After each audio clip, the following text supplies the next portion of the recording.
We'll stream this to my audience.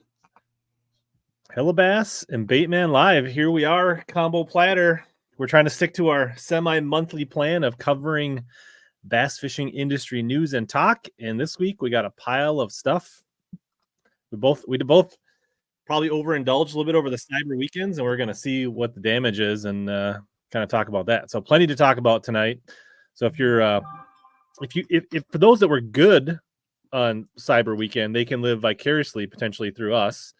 And for those that maybe feel like they overdid it, maybe we'll make them feel better about themselves because they won't be alone. Right. I'm trying to get this thing to stream to both my YouTube and Facebook, and I'm having some issues, guys. Bear with me. Talk college football tonight. So,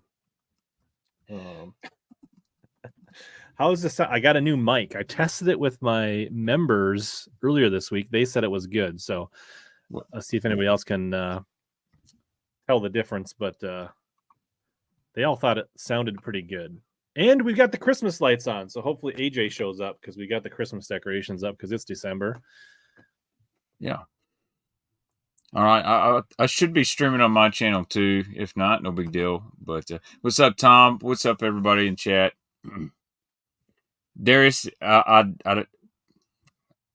classic Baitman technology malfunction, but we should be good now. I just got a notification that you were live. All right. So good deal. So yeah, so the rundown is some industry talk. We got a handful of topics here. We're going to probably take a topic, open some boxes. I've actually built a report card. Yeah. So we're going to rate each other's fantasy or cyber weekend findings and orders. So yeah, that's going to be kind of the show tonight. I also, I should forget, HellaBass Live is brought to you by Arsenal Fishing and boosted by Powerhouse Lithium. Codes for both Arsenal and Powerhouse down in the description. So there's that. And I did put together, because it's Christmas time, it's December, right? So I did put together a little giveaway here. So I got some Arsenal boomsticks, some green pumpkin wacky shields, and then some kind of Arsenal smart pegs for that kind of stuff. So nothing major, but figure we got to give away something every night in December. So, well, I didn't know if I was going to make it today. I text HellaBass. Let's talk about the trials and tribulations of your day. At 6:30, I come home and my toilet was jacked up, and I had to go replace a fill valve. And in the process, I broke the main or the water line from the return or whatnot. So I freaked out. But you know what? Walmart saved me. And all I can say is I'm really glad I held the flashlight for my dad back in the day, because I was able to change that sucker no problem. Right on. So I'm here, and I'm not covered in, toilet water. So it makes Chris Russ, 23 months. Congratulations. That's awesome. It's part of the Team Hella. Awesome. All right, let's should we pick a topic or should we open some tackle first? You know what? I haven't unboxed anything in a long time, and I say we open some tackle first. All right. So I've got a report card.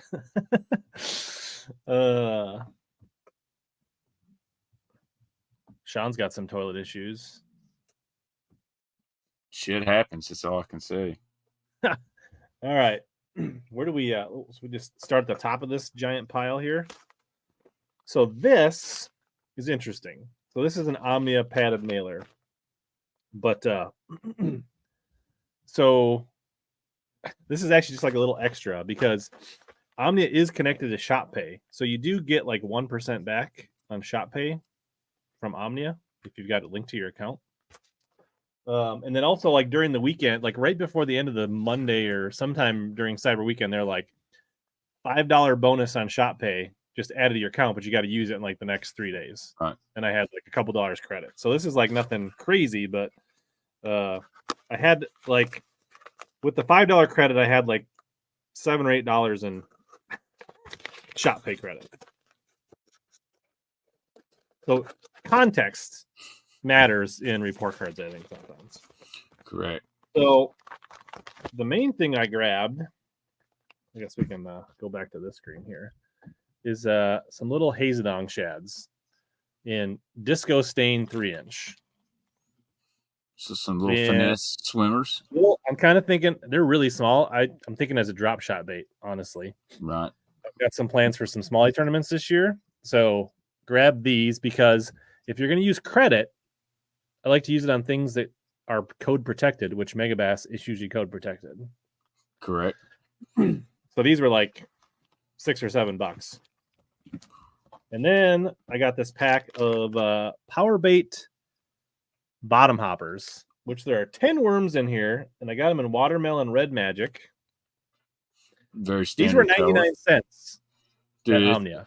Ooh, that might get your report card going up there. It's hard to beat 99-cent power bait. With my shop credit, I think I spent 70 some cents for these 2 packs and got free shipping because of my Omnia Premium. What's up, Diggs Outdoors? So, in that context, what do you grade this little mini? You spent 70 cents on that, so Megabass, Soft Plastics, poured in Alabama, but 99-cent power bait. I'm gonna give you a B+ on that. I'll take it. I mean, you got those dirt cheap, and you can catch fish with those. The original Havoc bottom hopper was a really good shaky worm. It kind of has a cult following. I mean, worst case scenario, that it just ends up being a giveaway. Or absolutely, throw it on Whatnot, triple your money. I actually did think about like buying a bunch of them and putting them on. Well, I don't see any of the colors now at 99 cents anymore. I see them all at $3.09. Yeah, Adam, the 6-inch panorama. It's a really cool bait. It's not that durable, but I'm going to be honest, and I've been that guy before. Sinkos are not durable at all, and you go through them really quick. Now, obviously, there's ways like Rich has shown on his channel before to rig them where they don't tear up every cast. Yep. All right, what you gonna crack open? Let's go with my Whatnot. I can't even remember what I bought.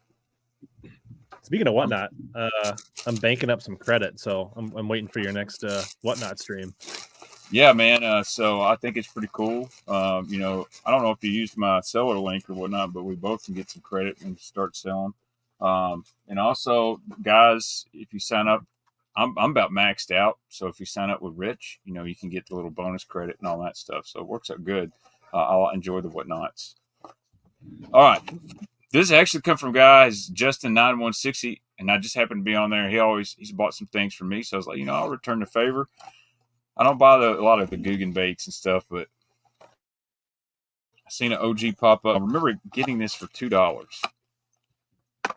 It is not in the best shape, but it was $2.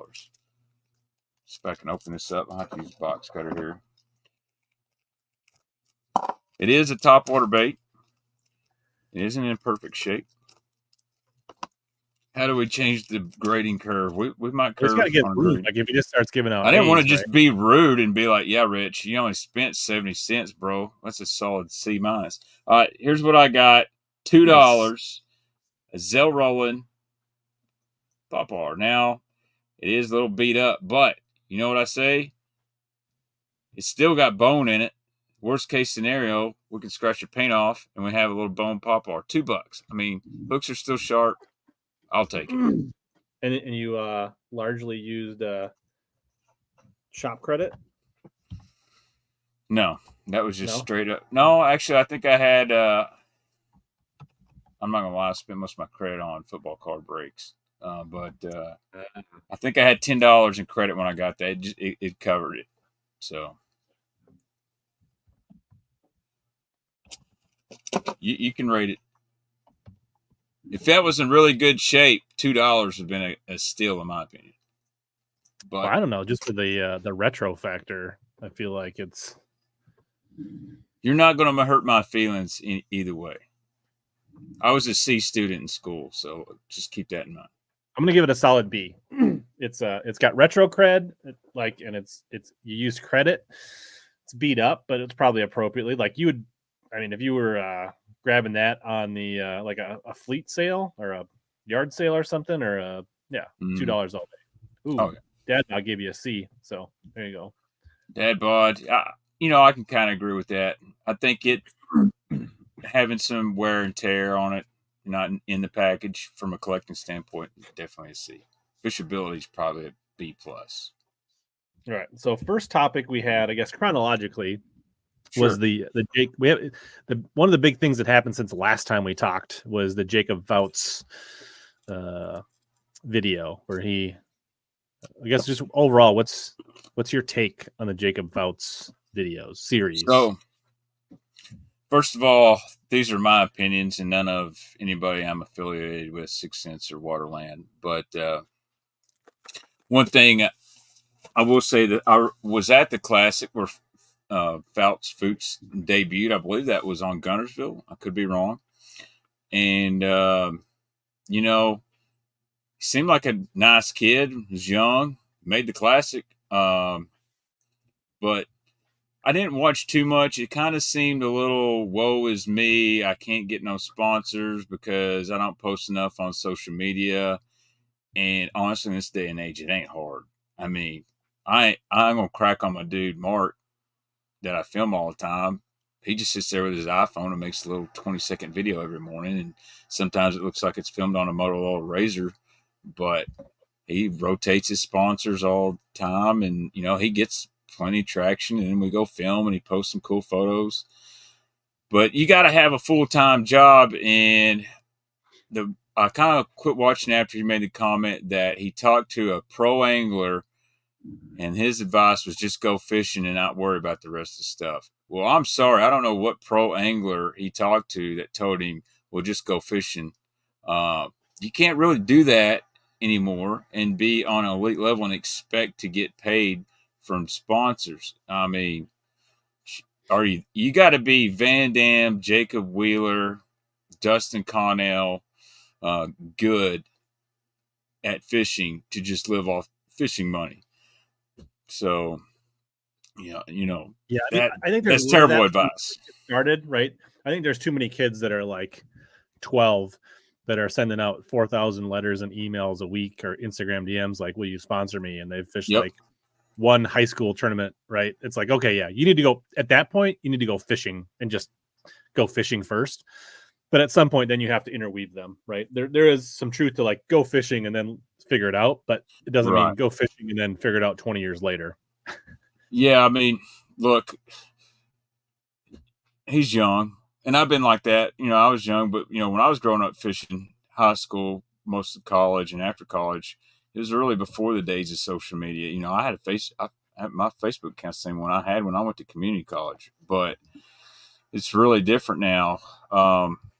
And if you're in that position, and even if you're a football player and all, man, I follow some really wild people on sports athletes, and their socials going all the time. So, I wish the guy well, no hard feelings, but some people don't want to put their life on social media. And I won't say I put it all out there, but I had 10 Facebook statuses every other day. Now I kind of lay back and lay low, and I keep my personal with my family and friends that are close. I think we're friends, Rich, and several people in chat, but I feel comfortable with that. And then I do my fishing stuff over on my fishing page and Instagram, and it works out like that. But, I always tell people no one wants to read a bunch of drama mess on social media. Actually, they do. They love it. Everyone likes to see a Facebook meltdown. But, I get it if you kind of introverted and all that. It can be different. I don't mind talking in front of a camera. It doesn't bother me. That's my thoughts. It is kind of funny that if he guided that much, like you think he would have bumped into some people, or he just, I don't know, didn't have those conversations or didn't really, although I guess after seeing some of his videos, maybe he doesn't quite have that, like, I would imagine that's not the most chatty, entertaining guide trip in the world. So take my buddy Ronnie Kelly, for example, Lake Fort extraordinaire, East Texas guide.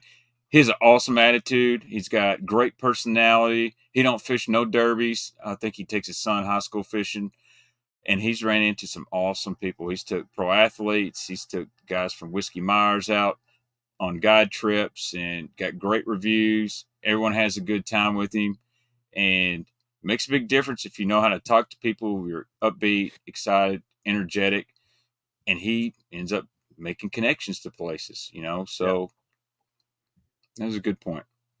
Yeah. He did say that he doesn't like guiding and not really a people person. But here's the other thing. Like, he has some follow-up videos where he talked about setting up a PayPal or something to like donate, and if people donated, he'd like put their names on the wrap somehow. And then he didn't even follow through and put the link in the video. I also know that he was supposed to be on that Bass After Dark that Becky Iaconelli was on, and he called in sick. Yeah, he got COVID. Which maybe he was really super sick, maybe not. But it's like hard to see a pattern of like not like following up and things like that. And then in that same video where he was talking about the donation, he's like, I'm down to my last $9,000. I got like my $5,000 deposit coming up. I've got to pay $2,500 for my boat wrap. He's like, but I couldn't go guiding because I had to watch the Buckeyes. And I was like, do you really want it that bad? Like, I mean, we got to all have time to kick it back and do things, but like, you can put the radio on, or I don't know, like, how bad do you really want it if you're just going to sit at home and watch college football? I don't know. So listen, I love the Vols, or maybe I just love getting kicked in the nuts. One of the two.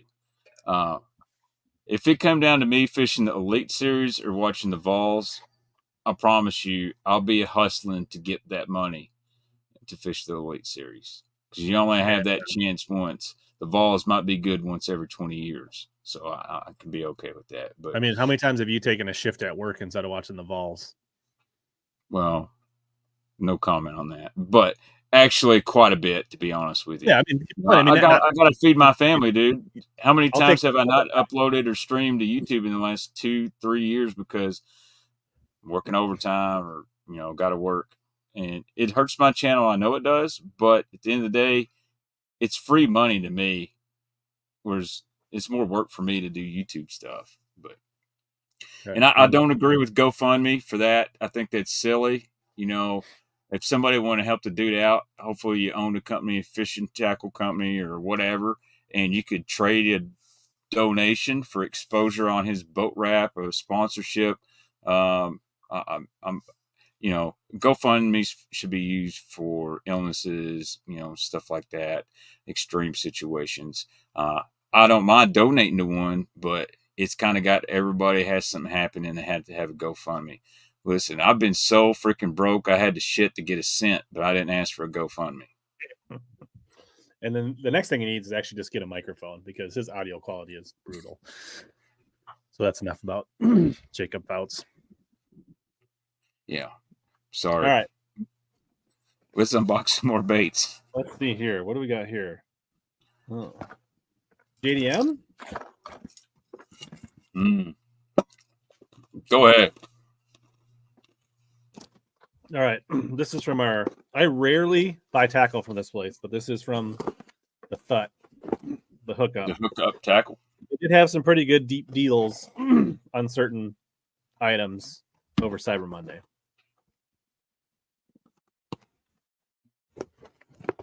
Good reminder from Brian, whether you're watching on the Baitman channel or over here in the Visor Gang, gently caress the like button. Doesn't cost you anything. We appreciate everybody viewing. We don't care what channel. All right. So, a couple things. One, so I've kind of been a fan of these owner Birkins. Yeah. They swim super high, but this 5-inch is a bait catcher. And what I've been doing is putting a little tungsten nail weight in the chin of it, and then you can fish it more like a mag draft speed. And I don't know. Colorado, this was only $7. I think they're regular like 15 or 16 or 17. So they had these down at $7. That's a really cool bait. The first time I saw that was the East Tennessee Fishing Show last year, and I should have bought a couple. I like the profile a lot. And then I saw you catch a fish on it, and I was like, damn, it might be a pretty good bait. Yeah. Whether you're a bank angler, a tournament angler, whatever. And you can throw it on like a a medium heavy Yeah. Texas jig rod. Like you don't need any or a crankbait rod or whatever. So I grabbed one of these because I will say the one downfall is the tail comes off pretty easy. Like you catch a handful of fish and you get some short strikers, that tail tends to disappear. I'm gonna have to order me a couple.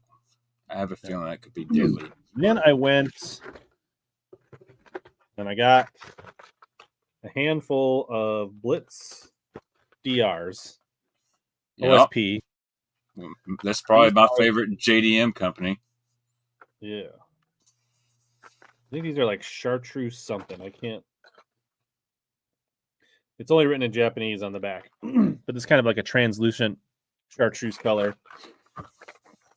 I've got some smallmouth tournaments on the docket this year. I'm probably going to end up fishing a tournament on Lake St. Clair. So I thought, just in case there's a crankfoot bite, having some of these OSP 10-footers might not be a bad idea. So I got those, and then I got one other color that's even a little more translucent. Also just in Chinese or Japanese, sorry. Kind of like, I think it's like an IU kind. Yeah. I like that color. That's a good smallmouth color. I think that color they fighter likes is called Genrin or I think something. they're like $16 a piece, and they had them on sale for like 12 or something like that. So basically, we ordered 4 OSPs, and then we threw a $7 swim bait in there, so we get that $50 free shipping. And that's what's in that box. I'm going to, because you hit me when you talked OSP, because I love their stuff. I'm going to give you an A-. An A-. Yeah. Dude, OSP for $12 is a great deal. Solid Japanese company. And then you put a swimmer in there. Oops. Yeah, and so I reached out to you, Ben Nowak, and Andrew, full to kind of make sure I was getting the right ones. Yeah, the Blitz Max is the bigger body one, which is a cool bait in itself. Yeah. But for where you're going, that regular Blitz DRs, it's kind of like a Bandit 300 on steroids, which I love a Bandit. Yeah, you never buy one of any one color. No, it's the only time I do that is if I'm just doing an unbox, buying them for some new stuff, just do an unboxing. When I find something I know and I like, I buy 2 or 3. And then 2 years later, I'm like, man, I got 3 of these things. How about I sell one? Especially if they're on sale. Black Friday is not good for me. I didn't really buy much this year. Everything I got come in the mail today. It's a total surprise. So let's go right here. I might pull out the hammer. This is from my good buddy, Craig Powers. And he wrote GBO on here. Go Big Orange. That's my address. That's Craig's. Let's see what Craig sent me. And I want to say this. Shout out to CP if you're watching this. When my dad passed, I got calls from a lot of people. The first angler fisherman guy to call me was Craig Powers. And he talked to me for like an hour. And that really meant a lot to me because he'd met me and hung out with me and my dad years ago. And helped me quite a bit. Oh, wow. I've had one of these before. Look here. Look at this square bill. That's meat pie. This is a CP. I think he calls this the Big Humble. For reference, let's see if I got a square bill laying over here. Okay. For reference, this is a random Jinko crankbait. Cool color. Looks like a Crush 500 DD. The square bill is the same size as that guy. Yeah. That's a big crankbait. Love that color, too. It's not like a bright, robust red. It's not that, Strike King green tomato. It's a little faded out, kind of a brownish red, that yellow belly. Dude, if I was going like OH Ivy, Lake Fork, where some bigs live, I'd be bumping that guy around. So that's sweet. Thank you, Craig. Definitely have to put some big hooks on there. And then we got a couple CP70s. Is that like the And CP70? CP70. His rendition of the Papa Rebel PC. Oh my gosh. CP. I feel like I remember watching a old school FLW tournament where Craig Powers was throwing a popper on like Smith Lake or something like that in the bushes or somewhere. He's such a good caster. So he sent me two. This one's just kind of a shad, just like a straight gizzard shad. Like that. You can put the matching tail feather on there. That little autograph. That's a good looking dude right there. Does he carve these? I can't remember if they're balsa or resin. I think they're actually resin. I don't know. You should bite into them and see. I actually thought about it. The other day I was like, I don't know what they're made. But dude, check this one. This is a Baitman special if I ain't ever seen it. Got the silver hologram with the purple on the back. Bone white belly. Shoo. You got me, CP. You got me. Dude, Clay, CP is the man. Like, good freaking dude. So I'm digging this one. So I got a white one and a chrome one. And like I say, if you ain't got bone or chrome, just go home. That'll catch them. Dude, I love it. My goal is I'm going to catch a couple bass on this CP70 on GoPro this year or in 2024. I will take the GoPro. I bet Darius can get me on that topwater bite. That's for sure. But I like it, Rich. I was trying to figure out.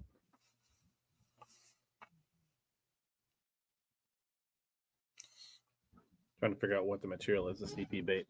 But all right. I am going to go ahead and give you an A+. Whoa. Anytime we got small handcrafted builder boutique, plus it's accredited with an angler that definitely has the chops to back it up. So I think you can't go wrong. We'll call that the small business Saturday package. Yeah, actually, it's funny. Other than my whatnot, all these were just sent randomly. I guess I didn't expect this today. I wasn't trying to one up HellaBass for sure.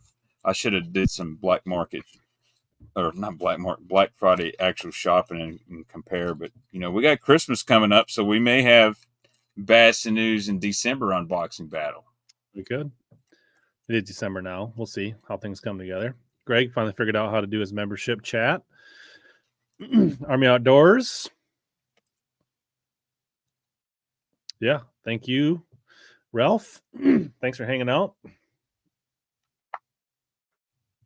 Yeah. Actually, I bid on a actual P70 on eBay. It's like a weird rainbow trout color. It's a little bit beat up, but doesn't matter. They buy it. They have a chartreuse and purple, or they have one with a purple back that I've been hunting quite a bit. Stay tuned, Clay. You might see it soon. Darius. All right. There you go. Do a show after the East Tennessee show. Yeah, I'm going to try to go. I think me and Jerry may go together. Jerry's a good guy. I think you just hit the little $ sign like you're going to super chat, but if you're a member, there's an option for the member chat. But Darius, member 24 months. Good dude. Yeah, I got some big tournaments on the horizon this year, so otherwise I would like to do more stuff. I'm going to still try to go to the Classic. I'm going to have to be a little more in and out. But I don't know if I'll go to the Classic. Grand Lake's quite a haul for me. Yeah. Although Matty Robertson did say something about me maybe filming some stuff for him. So look at that. If I stay on swing shift, I'm pretty sure the Classic is on a long break for me, so it wouldn't be no big deal. All right. Topic number 2, chronologically, Randy versus Ben. So Bass After Dark supposedly had Randy Blockett and Ben Milliken on, and they were not supposed to. I think they didn't tell them. My suspicion is that Ben found out ahead of time Mm-hmm. based on the level of research he had specifically about Randy Blockett. Because you and I knew about it because we saw it in an IG chat before it happened. So if we saw it, there's a Correct. pretty good chance it got leaked to Ben. Doesn't surprise me that Randy maybe did or did not know, but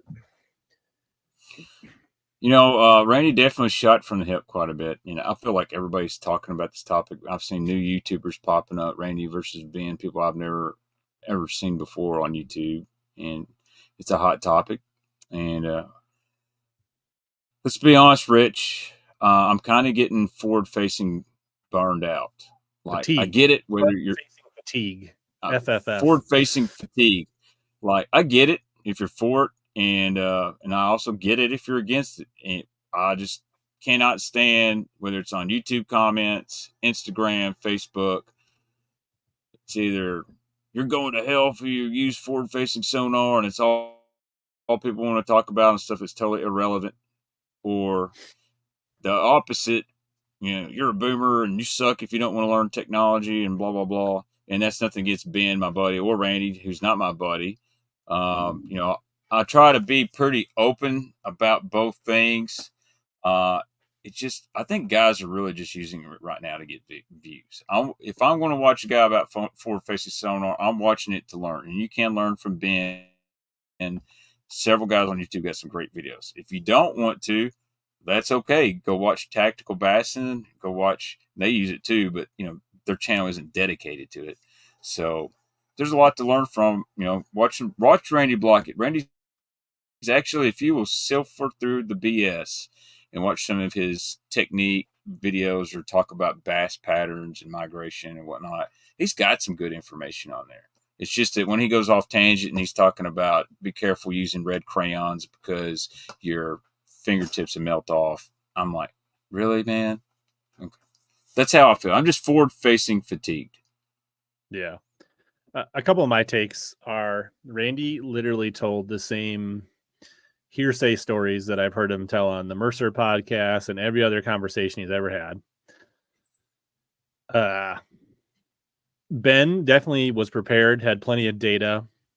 I think it could have been a real home run for Ben if he didn't. He was a little cocky and condescending and kind of rude at times. And at the end, Randy actually was like pretty civil and was like, "Hey, I appreciated it." Like, and then Ben like ignored him.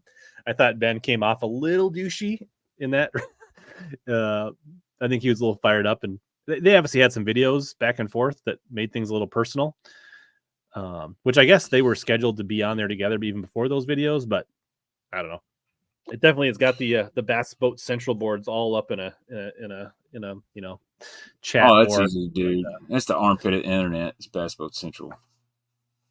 Like most of those guys are in their 55s and 60s, and they're worried about what's the best wax to put on their gambler.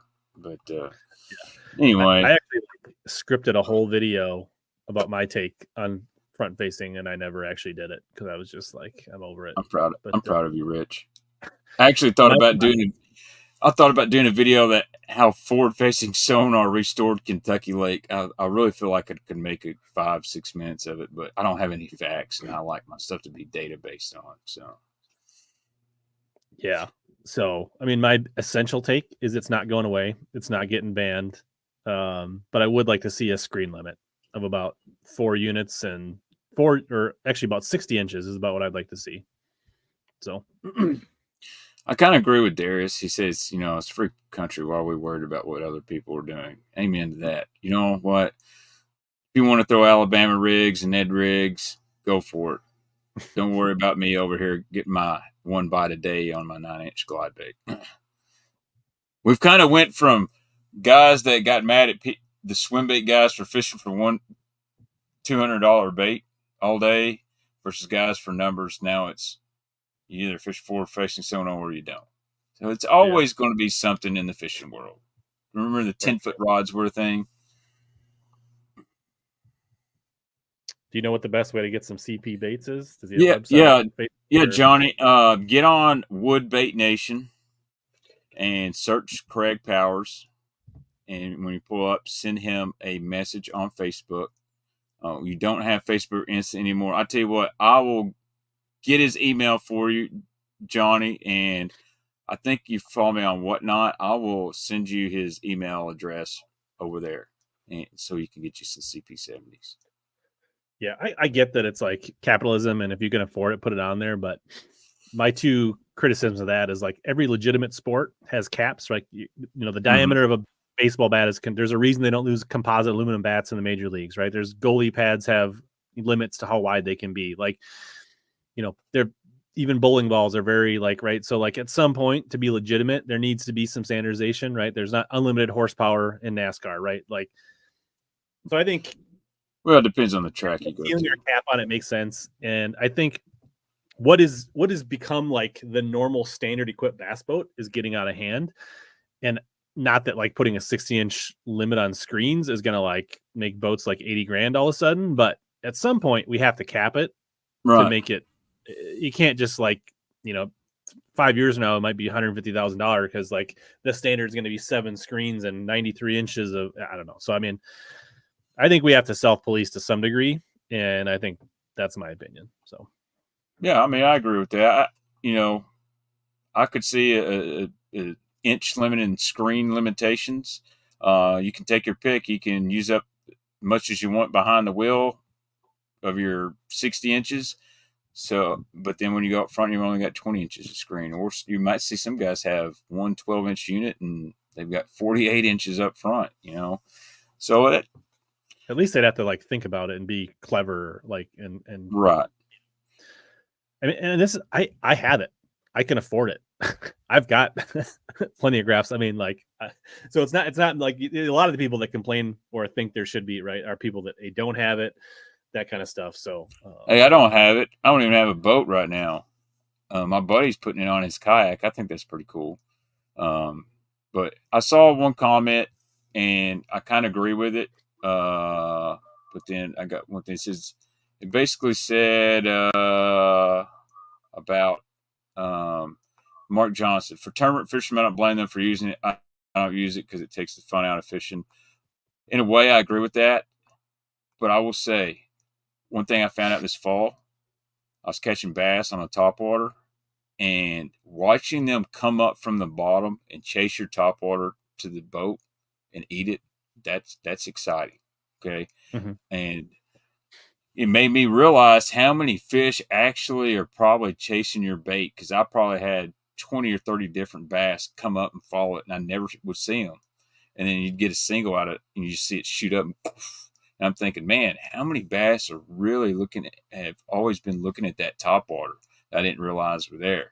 Or you'd make that cast, and you're walking the dog, and you get about halfway to the boat, and you reel it in. A lot of those bass are chasing it all the way to the boat. So that's a lot of water we thought was dead water, when in reality, they're hunting that thing. So I think that's pretty cool. You learn about the baits, stuff like that. That's exciting to me. Sitting over the top of them with a, weenie worm or hover rig or whatever you're doing, unless you're catching great big smallmouth, it's not fun watching, but that's not as exciting as, throwing a glide bait, seeing one chase or doing something the top water. But I will say, like, front-facing sonar make the glides more viable in tournaments, to be honest. I agree 100%. And I guess like the people are talking about the personal level, right? Like the pros have to use it to be competitive in a lot of tournaments, but for you can do whatever you want, right? And yeah, absolutely. Just like some guys like to shoot a crossbow and some people want to go with a recurve, right? Pretty much.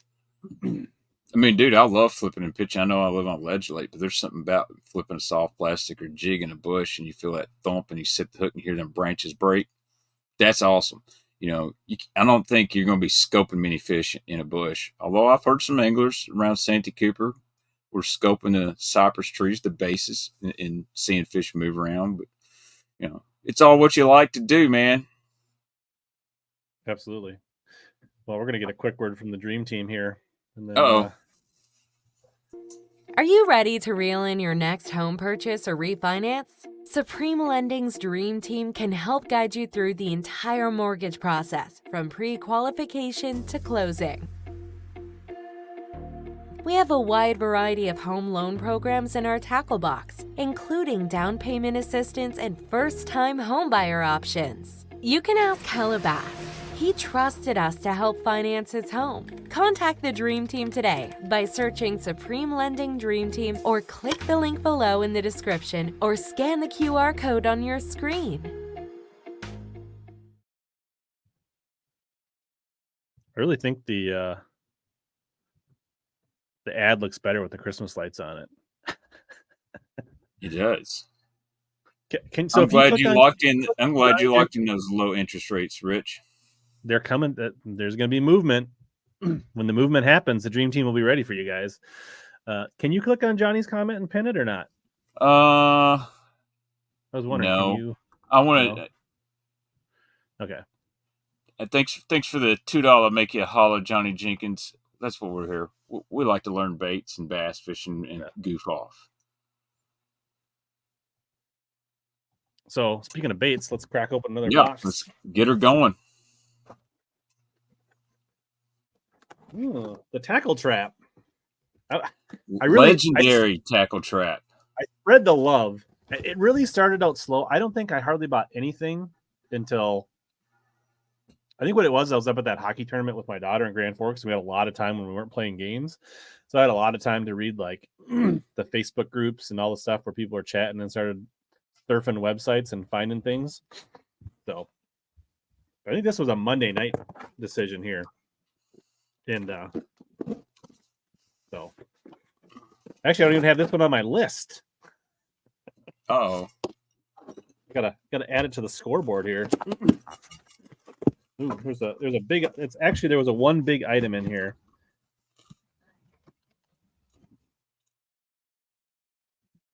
Ooh, a ballistic. Daiwa spinning reel. 4,000 ballistic. Which, so the reason I've been kind of wanting to get one of these Daiwa monocoque reels because A, I want to try them out, and 2, they're super fun to say monocoque. I don't remember the. Let me see here if I can. I got this for a pretty smoking deal, I feel like. Let me check here. Travis, the tackle trap has relocated to New York, I believe.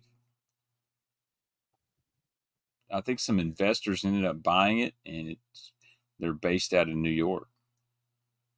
So I got it for $135. I think it's $230 regular. Yeah, it's a great deal. I love my Tatulas, and the ballistic. I know step up. 30-some% off on that, and then I think they had generals for like I don't know $8.99 sticker on the bag. I want to say they were $3 a bag, so I threw these in. So I got 2-pack, the straight black 5-inch, which are basically look like yoga pants, and then 2 packs of baby bass, which is John Cox and mine's favorite color, generals. So I like the general. That's I'm going to be honest with you. I like Cinco and I like the Clout from 6 Cents. It's a little different, and I like an Ocho, but dude, that general it catches. Like I like that bait quite a bit. I'm a believer, Max. Well on them, and I thought it was pretty flush on them, but I was pretty low last year, so I was like, that was a good opportunity to restock a little bit. So people knock on Berkeley quite a bit, but they've got the soft baits pretty dialed, especially the Max Scent stuff. Yeah, so we basically got 4 bags of generals at half price and a Daiwa monocoque reel for basically 35-40% off ballistic. And we supported one of the smaller bait shops that is an OG. I'm going with the solid A. Nice. OG tackle trap, the famous tackle trap. I'm glad you supported them. I'm a Daiwa fan and a general fan. I mean, that's solid HellaBass. Yeah. So I think somebody asked, and And monocoque is really cool to say. So I don't not know what it'll end up on. I might end up getting a new spinning rod because, like I said, you hear the common theme. I got a couple extra smallie tournaments coming this year, so I might end up getting another spinning rod just to have a few more, maybe a couple redundant drop shots or things like that on the deck. You can't be like me and just have one good spinning rod and reel. And then I need like 3. Yeah, so I think I'm either going to probably go with like a 733 Sierra or a 713 Caden, probably. I need some. So I've got a Daiwa spinning rod. I love it. It's the Cody Meyer drop shot rod, and it's a Tula. But I'd like to get something, and it's really good for drop shot, and it's decent on light Nico rigs, and it's really not bad for throwing small 1/8 ounce, 1/4 ounce paddle tails finesse because it loads up pretty good. But I need something that I can kind of pop a tube with, a little heavier Nico rigs. I don't throw shaky heads on spinning rods, so that don't matter. Just something with a little bit more backbone to it, some wacky rigs with some tip to it. So I may have to try a Dobbin spinning rod. So this I guess I do have the Tatulas. Not the generation before the monocoque Tatula. I have that. Otherwise, I have the Fuego, and then I have a bunch of the older Stratics. I don't know. I like them both a lot. I think they both have good drags. I don't. Mm-hmm. The frame's a little sturdier on a Daiwa. It doesn't seem to have any give to it. We probably will, Travis. There's still lots more boxes here. I think I ain't got that many. I should probably just go again since. Yeah, go ahead. You got an A. You can go back to the plate. To see some Rakuten deals. So this is an Academy box. I feel like one of my Academy boxes hasn't showed up yet. Now that I'm looking here. So we might still be waiting on some stuff. All right, so this is one of the Academy boxes. I thought I ordered 2. No, no, maybe I only ordered one thing. You ordered so much you forgot. Yeah. It's like me on FanDuel. I forget how many parlays I made, and I wake up and go, oh, I want some money. Yeah, Josh, I love my 703 Sierra. Great rod. Spinner baits, small swim baits, all kinds of things on that. Well, I think what happens when you order from Academy, they outsource it to the stores that have the stock. So sometimes you might get one from Paducah, Kentucky store and one from Dallas, Texas. Just whoever has so here's what. My Lose BB1 Pro, which I think are regular $199, and I got it for $112.49. Plus what, the 15% that Rakuten was rocking tonight, so that probably technically with rebate makes it like a $95 reel, $96 something. Solid. Like so this is officially my first Lose purchase ever. Why do they trap the handle in there? That's annoying. Dude, I'm back in the retail days that you'd show a guy a reel and you go put that thing back there and then cussing under my breath just trying to get it back in the box. Yep. Got a little lube in there. We got here like a little diagram. Maintenance guide. That's kind of fun. So this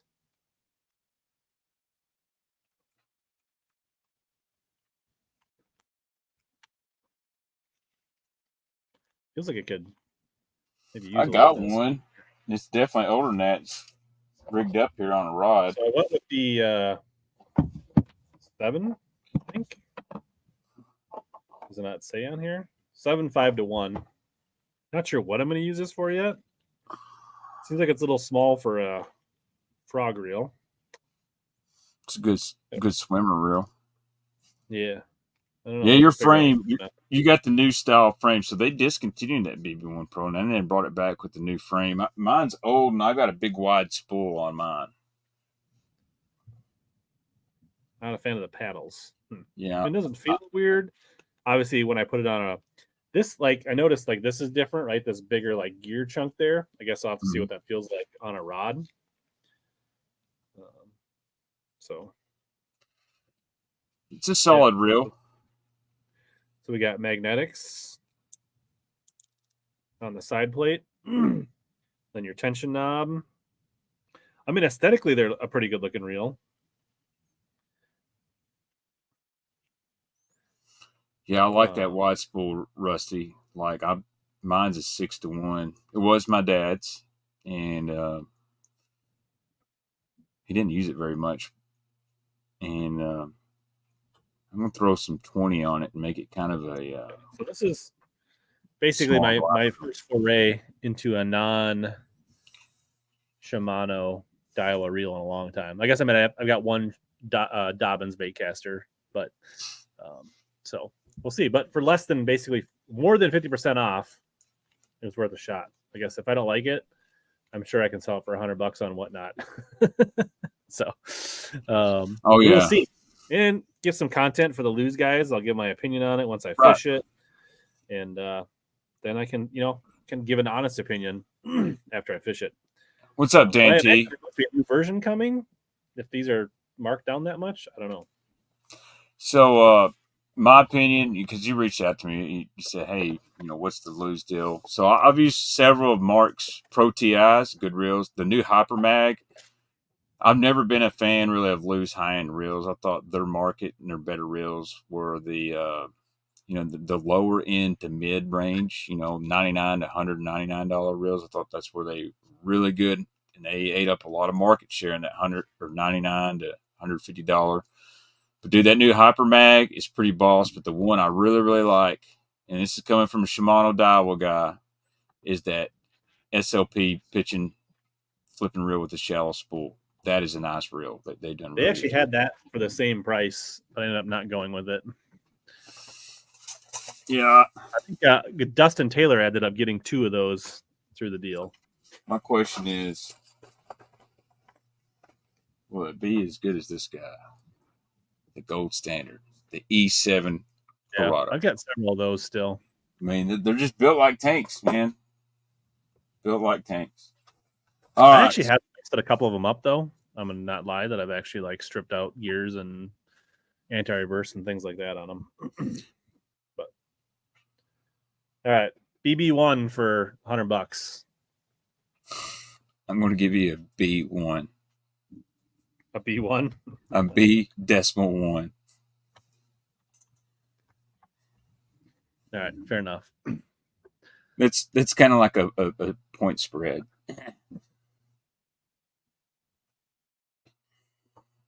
So we're going to learn.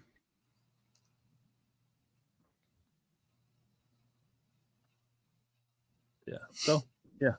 I don't know. I feel like I owe it to the people to try some new things. Yeah, I mean, look, I love Shimano and Daiwa, but I got a Kistler reel, and other than it making some weird noise, it casts far. It's smooth. I've caught a lot of fish on it. I have no problem picking up.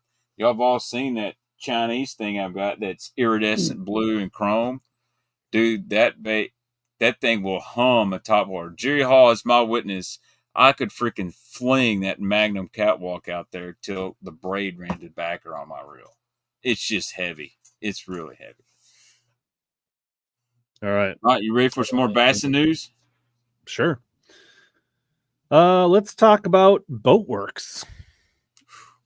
So I don't know the scoop, but they were the #1 Camus dealer in the country. Matter of fact, won the award for it last year, and now there's no more Boatworks. They basically shut the doors down, and I don't know what their agreement was with Camus. I mean, they're a dealer. They had a ton of boats on forward plan. Camus had to come get the boats.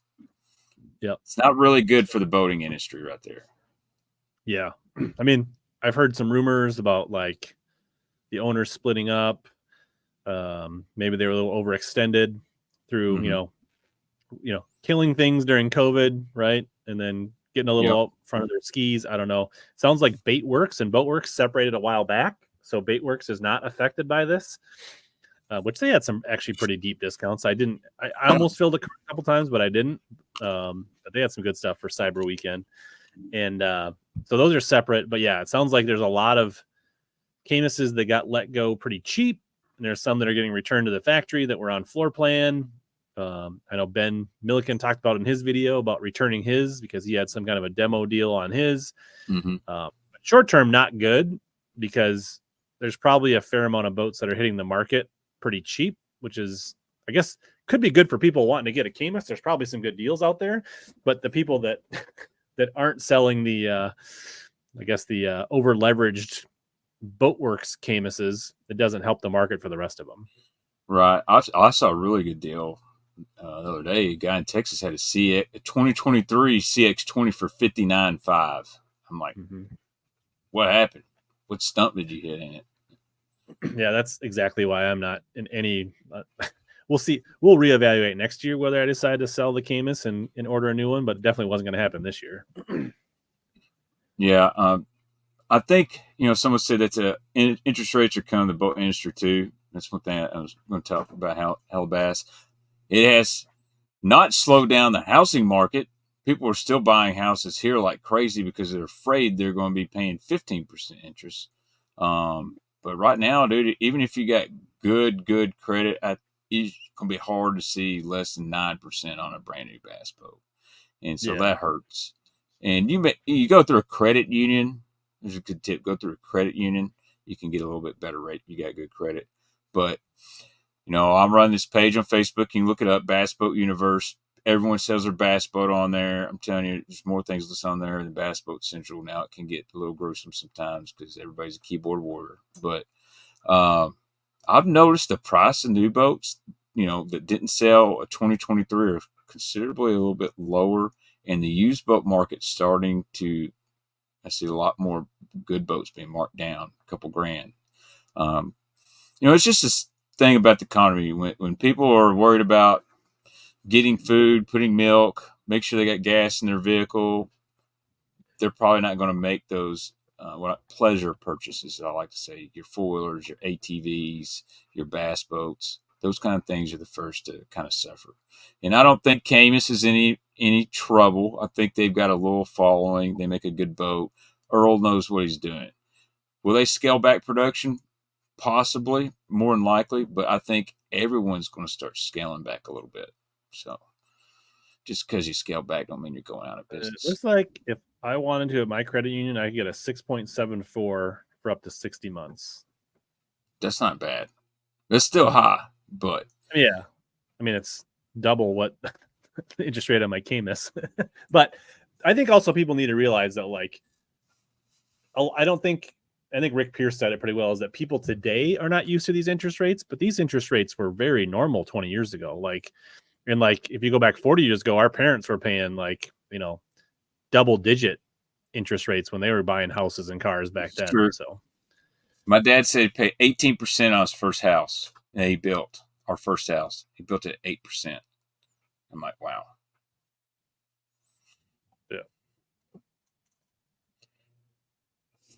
Yeah. And hey, I always say there's no reason to go put yourself in debt just to have fun. I guess I can go 84 months at 774. That's not too bad. When I bought my Skeeter in 06, bringing it off the show, it was 43.5, and my interest rate was 2.2%. It was ridiculously low. I don't have any direct experience with I've seen them at the docks, locally. There's a couple guys that run Falcon boats. They're very clean. They're very simple. They're not flashy. But they seem like a good boat. I don't know a ton. I've never ridden in one. I don't know if you've been in one, Baxter. No, I've seen one. I got in it. The actual Falcon rep came to the tackle store I was at and was wanting to make us a Falcon boat dealer. I'm like, bro, we sell power bait. We don't sell bass boats. But his whole marketing pitch, this is going to be the working man's bass boat, low prices. You're not going to pay over $50,000 for a 21-foot boat. And I was like, really? And I like the layout and everything like that.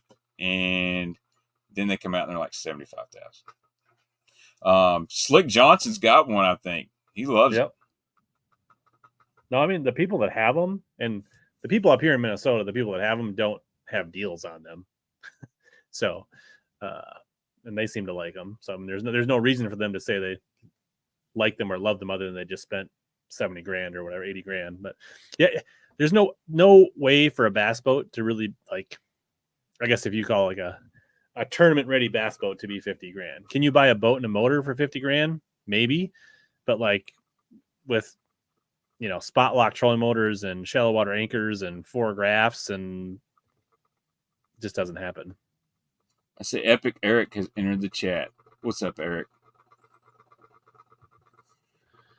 Well, you ready to do some baits? We got Epic Eric in here. He may like one of these packages. I'll just say I wouldn't buy a Triton made after 2017, personally.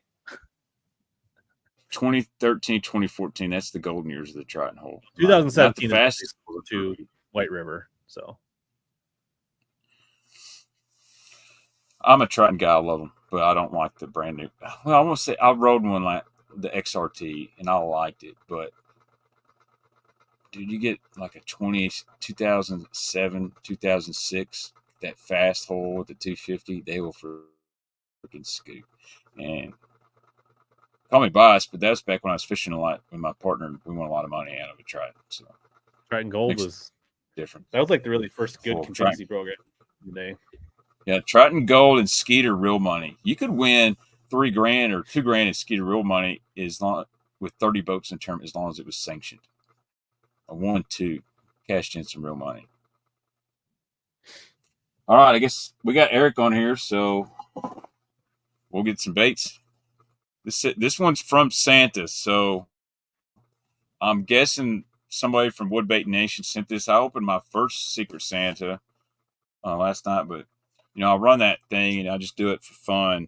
I want people to get cool baits they may never was good, and the guys are good to me on here. Random people send me stuff, so it's from North Carolina. I don't know who it'd be. There's definitely some crankbait guys in North Carolina. I think this might be at Old Lou's Robox too. Let's see what we got here. Golly, this guy taped it. Better not tape my whatnot packages. I did hear on another podcast is that Keith Carson has switched to an aluminum Vexus. He's running the 2080 this year, really, instead of a Craftsman. I like the Vexus. They're not super fast, but there's some good deals on the 18-footers out there I've seen. All right, what do we got here? Save that box. Yeah, Sean, that's Little Riddle that has the bullet on TikTok. Little Riddle. Got a couple balsa concepts. Ooh. And I've got a box full of these things. Actually, they're really cool bait. They're pretty light. This is like a chrome jink juice here. Oh boy! I mean, that purple, blue back, you got chromed out. Man, sunny day special. Got some flash on that. Got a little round thumbnail lip. I got several of these that got a square lip. Now I got a little round lip. These are cool baits. They got a lot of flash. Eric's leaning in a little extra hard now that there's balsa on the screen. Yeah.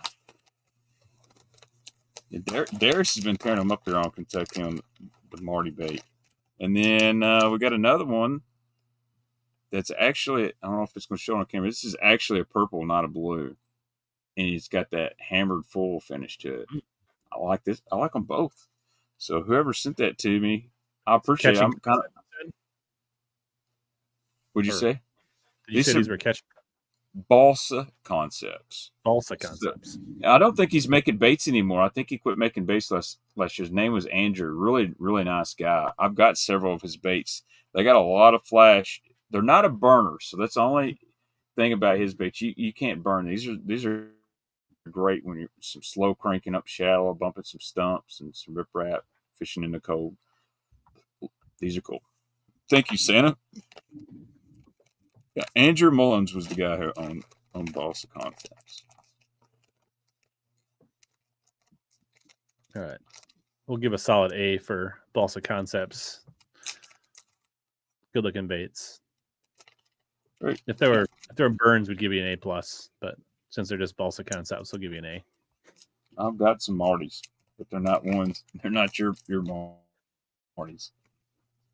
Any thoughts on blazer boats? I don't think that I've seen one in person, and I don't know anybody that has been in one.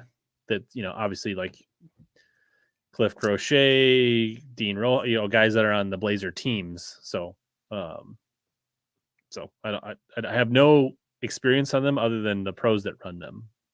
I mean, I've heard their owner on a couple podcasts and stuff, but I have been in a blazer. They're kind of like, yeah, it's a pretty decent boat. Very similar to a Bullet. I think they ride better than a Bullet. This may look like a Tackle Warehouse box, and it is a Tackle Warehouse box. But this is a box that Tacklecraft and I have shipped back to each other, and this is probably a Tackle Warehouse box that has been laying around in my basement for 5+ years, or who knows how long. So recycle, reuse, repurpose. It's got about 4 deep on the shipping labels there. I'm feeling a little balsa deprived right now, so. All right. Got a bunch of random bubble wrap.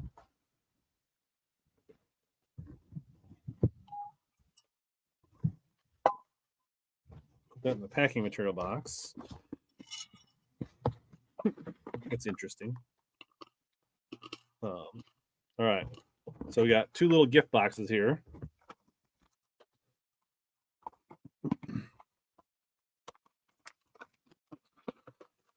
And this, I don't remember what these are now. So this, I believe, is the mini root from Big M. I like that. I believe this is the mini Mac. So this is I believe, if I remember correctly, a mini Mac in simple craw. I love that. That's very similar to that OG Shad Wrap color.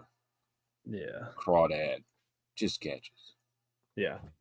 And then basically I got, like any true tournament junkie, you buy them in pairs. Yep. You well. The orange is like quite orange. It washes out on but like it's a very bright orange on the bottom of these. I don't know if I try and look at it a little different. Yeah. Sometimes TK holds up like a white background and gets a little better detail on it. I don't know. Let's try here. Yeah, get a little better of the orange pop, but it still kind of washes out on that webcam. Yeah, webcams. My phone does such a better job when I bring a bait up close. The webcam does not. So there's a couple of Big M's with some TK. I'm going to go ahead and rate those an A because I love Marty Burns baits and TK painted them. And you got fish catching colors. TK's website, Go for Haze. Epic Eric says we should jump on. Can we get a fatal 3-way of HellaBass, Baitman, and Eric? Yeah. Would you guys want the 3-way balsa stream? Not the weird kind of 3-way, the good kind. I meant 3 screens, bud. Nathan, I really appreciate it, man. My channel hasn't really grown this year. If I look at the analytics, I gained maybe 200 subs. But that really didn't matter. Of course, I'd like more traction so more people can learn baits. But, I just kind of stick to the streaming. I want to add more regular bait videos. But I appreciate you, man. You have been there for a long time. Appreciate everybody that's subscribed to the channel and HellaBass channel.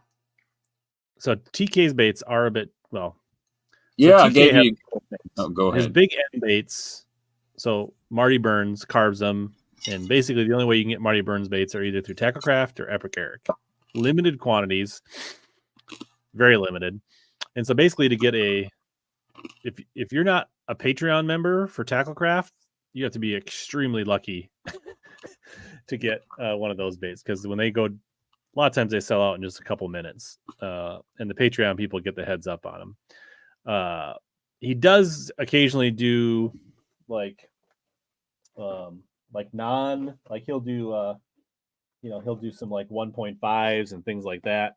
Do like those you just have to watch his Instagram to see when those come up. I think I sent you one of those maybe a year or two ago. What did I do with those? Yeah, I need to join his Patreon. I spend $9.99 a month on Netflix. I couldn't tell you the last time I watched something on there. Yeah, so here's a couple of like TK's like, painted on 1.0 blanks, So those are a little easier. He hasn't been doing a lot of those lately, so that makes them hard to come by. But typically when he does like a painting on a plastic blank, there's usually a lot more of them. I need to go. How many of y'all would like me to go visit Eric, and we'll do a whatnot from Eric's tackle room? It'd be like a 24-hour stream if we only got through 2 boxes. I'm not sure we could get him to part with anything, though. And Eric, I gave HellaBass a solid A. Yeah, A on the. We didn't bring it up. I would have gave it an A+ if it had some purple chartreuse in there. It wasn't on the menu. You don't get to pick your colors. You just get what you get, and you don't throw a fit. Right. He does occasionally throw up some spinner baits and swim jigs, but everything's in limited. All right. Let's see. MLF invitationals. I didn't get an invite. You didn't? Are you offended that you didn't get an invite? No. I mean, you're supposed to be offended. I'm not last a member. year at the code, didn't you? No, that was 2 years ago. I'm not a member. Okay. And I did get a check in the first one I had fished in 10 years. So I had that good fishing juju because I just come back from OH Ivy. And I was like, I'm just going to jump in a BFL. I'm fishing good. And, I had a limit in like an hour. I'm like, holy smokes. And I caught most of them all on a balsa bait at Jimmy Eater's Grind and a bladed jig when the sun got up. And I found some of that GoPro footage not long ago. I don't know what to do with it because it's so out of date, but we can always do the tactical bass and talk about a bait and just throw the fish catch over the top of it. Yeah. But here's the deal. So I've seen it all over social media. They're inviting everybody. They're hurting for money, blah, blah, blah, blah. Well, if you remember the old school FLW days, they invited everybody as well. You just had to buy a Ranger boat. So you look at it either way, you can go fish a FLW tour for $60,000. Hey, thanks, Diggs Outdoors. I really appreciate it.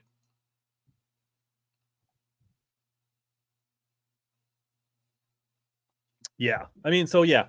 Even last year, guys like got in on individual events. But yeah, FLW/MLF at the Invitational Pro Circuit, FLW Tour, whatever you want to call it, level you haven't always had to qualify, and they've always done what they had to do to fill the field. So this is not new, but it does feel like they are reaching a little deeper down the list this year than they have in the past. Yeah. We got guys that have like one event as a co in the Toyotas getting invites. Yeah. Sometimes I wonder if there's too much fishing in the MLF. Like we've got Bass Pro Tour, we've got Tackle Warehouse Tour, we got Toyotas, then we got Phoenix BFLs. And I kind of liked it better when it was just BFL, Everstart, FLW Tour. And that's nothing against the Bass Pro Tour. It's just a different vibe, back in the day. Let's be honest. FLW got it right there for a while when they had the big checks, the exposure, the non-endemic sponsors. They were cool, man. They had first really doing the boat wraps and the Snickers and team. What's the butter company? Land O'Lakes and Kellogg's. That was cool. It made fishing really visible. You knew when Clark Wendlandt come to town with that Kellogg's wrap and their FLW Angler of the Year getting on a box of Wheaties. I feel that was kind of peak bass fishing. Like the guys my age got really interested in it. And then now you've got everybody's got a boat wrap, everybody's got a jersey, somebody's putting something on there. It's well, I wonder if Eric's behind on stream, but anyway, I feel it's so watered down now. Like I feel like people compete more who has a cooler boat wrap than who's actually catching fish. But it's just I think there's a couple things. Dude, I think it's not, and I think the shame of it is there's probably going to be some consolidation. Like I don't think we need 4 levels at MLF, but there's a lot of good people that work at MLF that were former FLW people that are getting caught up in probably a grind here of BPT, from my perspective, fumbling things at the top. The inconsistent rules, and now they're changing things at the top, and they're always messing with them. Somehow Boyd Duckett requalifies every year, even though he's in the bottom 5, and the rules are always changing, and how you get in changes every year. So like, that's just not a good look for somebody that's looking to spend that amount of money to qualify for the top level when they can't be consistent. And they've reduced the payouts to make it profitable, which I totally understand, but it makes it not that attractive of a circuit. And Redcrest is a stupid name. Crazy thing is, all that's been told to these anglers is our non-endemics are so much better than bass, and this is where they want to spend the money with, and this and that. Well, if they're wanting to spend the money, and all this is true, what happened to the no entry fees? Now you're reducing costs? How does that look to non-endemic sponsors when you're changing the rules and you're changing the payouts to make it look like you got to bring home some bread? That doesn't look like you're winning anything. Sometimes you got to fake it, till you make it. I don't know, but I think it's come to the point where they faked it so long that it's no longer. People are going, well, I think this is really going to take off. It's like, well, it's been about 5 years now. It's really kind of not what we thought it was. Yeah, Eric's definitely behind. I think Boyd just sold some snake oil. I think here's the problem. MLF decided not to do MLF. They decided they wanted to beat bass. They wanted to crush bass. They didn't go out there and say, hey, we want to crush what we were previously doing as FLW. We're going to change some things up. We're not worried about other people. We want to do our own thing. But everything was a stone throw at bass, and dude, people saw through the BS. Look, I agree with you. I watched your video, HellaBass. Dude, stream that stuff to YouTube. I mean, people watch. I remember the old FLW was streamed on Facebook all the time. They have 900, 1,200 viewers all the time. People commenting, they're watching it. But I always said they don't do that because you can pull up live viewers. You know how many live viewers are on YouTube and Facebook and whatnot. I think they're scared to put it out there. So, right on. All right, open some more baits. Some more baits. Or is it my turn? How many packages over there? 2? I got 2 left. All right. Should I open the big box or the little box? Whatever box you want to go with. The chat can let me know. Big box, little box. My wife just texted me. I'll be right back. I got to give a bed spanking. All right, we're gonna Lil Omnia big. Should have probably done a poll. Let me do a quick poll here while we're waiting for make it more official. Little Omnia, big Cabela's. Get some official data here. Hopefully Eric's watching on 1.25 or 1.5 so he can get caught up. Ooh. I wish I could share the poll on the screen, though. I will say that just a little note here that Omnia does have a couple things going on right now while we're, let's see. Omnia has a $50 premium membership deal where you can get the premium plus for $50 and you get $50 back. So that's back when we had Trevor on. We were showing you how like all the map layering and stuff on the app. $50, you get 50,000 credits. You basically get it free for the year. And then they're also 25% off on missile baits right now. So if you want yourself some magic worms or some D-bombs or any of that kind of jazz, I'll put a link down to that. But there is 25% off all missile baits for the week at Omnia. So that's a pretty good deal. Great time to grab some chunky D's or some anything like that. I like that green pumpkin color for the magic worms, but yeah, I like they got a new mini magic worm. I haven't got any of them. I really like the magic worm. I feel like I could just buy regular size magic worms and then bite them down if I want a shorter one. But underrated missile bait is their micro jigs. They're really good. So little Omnia, 71% in the poll. So we're gonna go with a little. This is a little beefy box. Is it a problem when I don't remember what I ordered? No, I do remember. I did have one of their black Cyber Weekend. So they did that. Like Omni has been doing like the early Black Friday, right, where they do it in like middle of November, where they have like 20% off or whatever. So then they just do like doorbuster stuffs. So there was one particular thing that caught my eye that I couldn't pass up, and they had 30% off 5-inch Yamamoto Senkos. So I think I bought 6 bags. I got 4 bags of green weenie. Which is like a watermelon laminate with like blue and green flakes in it. It's a good looking color.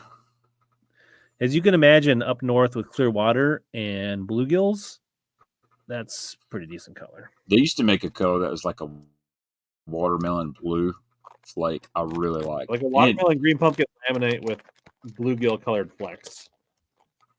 And then the other color we went with is baby bass, which baby bass is solid. Clear water up here, smallmouth. Love that. So 6 bags of Senkos at 30% off. That's just enough for 6 trips. Maybe 3. Well, because you catch them. We've got plenty of Arsenal bands to put on them, so you get more than one fish out of them. So. Nathan says he likes the missile swim jig. That's a really good one. I love that bone color one. Oh yeah, HellaBass. Got a lot of fish on the 48. I don't throw it as much anymore. Yeah, I won't be throwing the Senkos for fun. Those are derby baits for sure. Do you remember the Pro Senko? It literally said it's a Senko Light, and it's like Pro version only. Majority of these. So 2 of my bags, even in the same color, are this packaging, but the other 4 are this packaging. Yeah, got stock there. I'll be honest, I think my buddy Crispin over there at GSM, they did a good job on the new branding on Yamamoto. Let's do a new chat here. Our new poll. Yeah, Konami was made by Gary Yamamoto as well. That's the only sponsor I ever remember for Steve Kennedy is Konami Baits. Yeah, back in the day.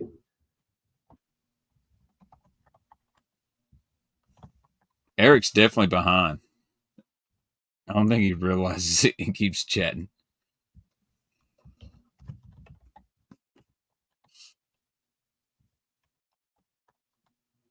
Yeah, new packaging is post GSM takeover. A new logo. So we ought to get crisping on him.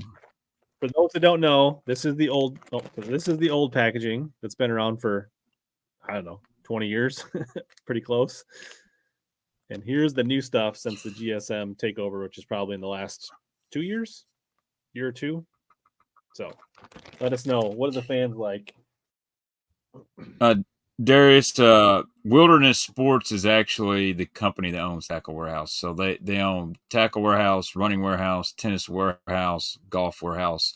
So Wilderness Sports is all under that same brand. And obviously, when you ship as much as they do, they ship it all under the main company's name. So you get that dirt cheap shipping discount. But as far as I know, they've not sold out to some, what was it been said?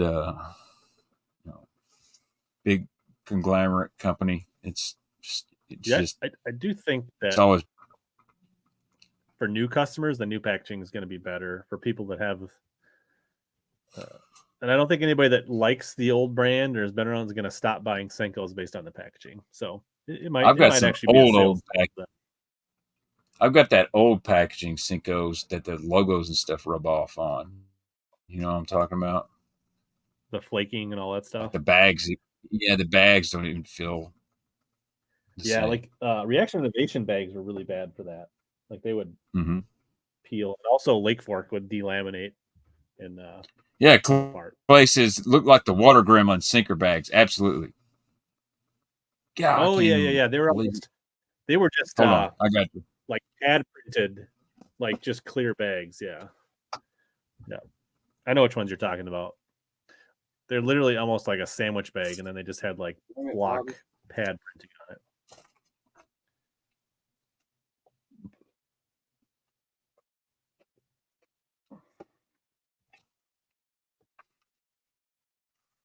it. I can't get around in this thing. I've got too much stuff. Here we go. Old school Yamamoto package. That right there. That's what I grew up seeing. This is the Myrthalate. It ain't orange, it ain't pink, it's Myrthalate. I've got some like other old single tail grubs probably that are still in that packaging. Yeah. I've got a bunch of Yamamoto hula grubs and just hula skirts. Oh yeah. That was all right. We got Old Souls 70% like the pre-GSM packaging. All right, Baxter, let's pop something open. This is from Mitch over on Woodbait Nation. He said I want to send you something for doing the Secret Santa. And I said, don't. Man, what do you grade my 30% off Senkos? I'll go B+. Just because Senkos are real. It's just nothing flashy. Fish catching baits, but they're just Senkos. And come back, Epic. I'll reach out to you, buddy. We know he's behind and he won't hear that, but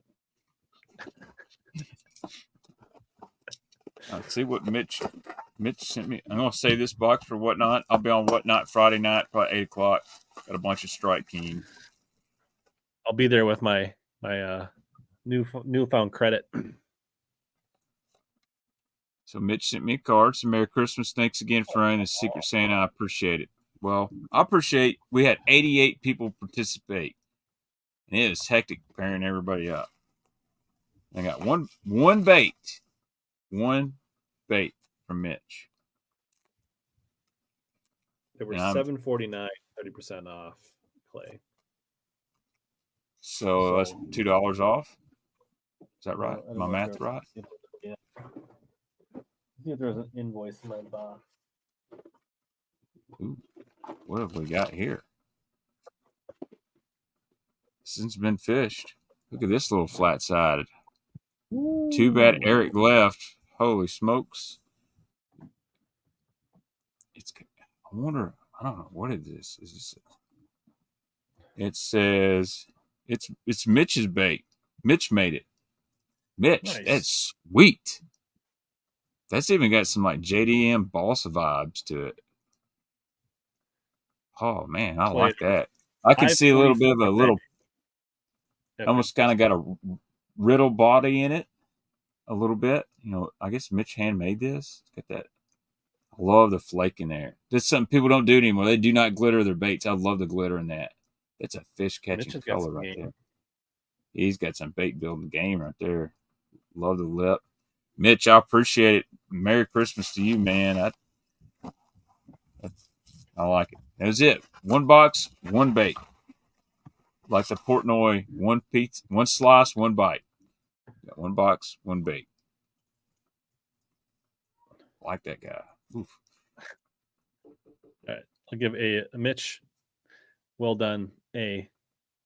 Could have got an A+ if there would have been 2 baits.